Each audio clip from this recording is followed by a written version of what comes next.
सांगणार कालच्या गिरीश महाजन यांच्या विषयावर?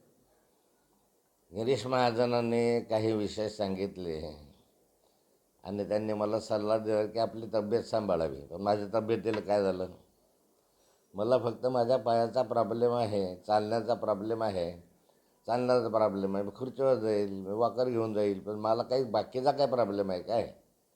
मी अजूनही चांगला आहे, चांगला राहणार आहे. तुम्ही त्याची काळजी, माझ्या तब्येतीची काळजी तुम्ही करू नका. तुम्ही आजपर्यंत जे काही लोक टिंगल करत आहेत किंवा जे काही गंमत करत आहे, हे सारेचे सारे काही वर्षापूर्वी माझ्या कित्येक वर्ष माझ्या दरवाजासमोर कुत्र्यासारखे शेपटे हलवत होते. आज ते वेगळ्या भाषेत बोलायला लागले, वेगळ्या दिशेनं बोलायला लागले. हा प्रश्न वेगळा, पण अख्ख्या महाराष्ट्राला माहीत आहे की हे जवळपास सारेचे सारे कार्यकर्ते शेपट्या हलवत होते, पाय चाटत होते, नाथाभाऊ करत होते. महाराष्ट्राला माहिती आहे. त्यामुळे आता हे बोलत आहे त्याचं काही आश्चर्य वाटून घेण्याचं कारण नाही आहे. दुसरं असं आहे याच्यामध्ये की माझा प्रश्न मुळामध्ये असा होता की जळगाव जिल्ह्यामध्ये चाळीसगावपासून तर रावेर, यावल, मुक्ताईनगर इथे केळी उत्पादक उद्ध्वस्त झाला. त्याला रडायला मजूर सापडत नाही, अशी त्याची स्थिती आहे. आणि त्याला कोणी आधार नाही. नाथाभाऊ बांधावर गेला, अशा परिस्थितीत नाथाभाऊ बांधावर होता. कदाचित त्यांना माहिती नसेल. मी शेतीमध्ये गेलो, नुकसानीची पाहणी केली, अंतोली वगैरे भागामध्ये माझा सगळा भाग मी फिरलो.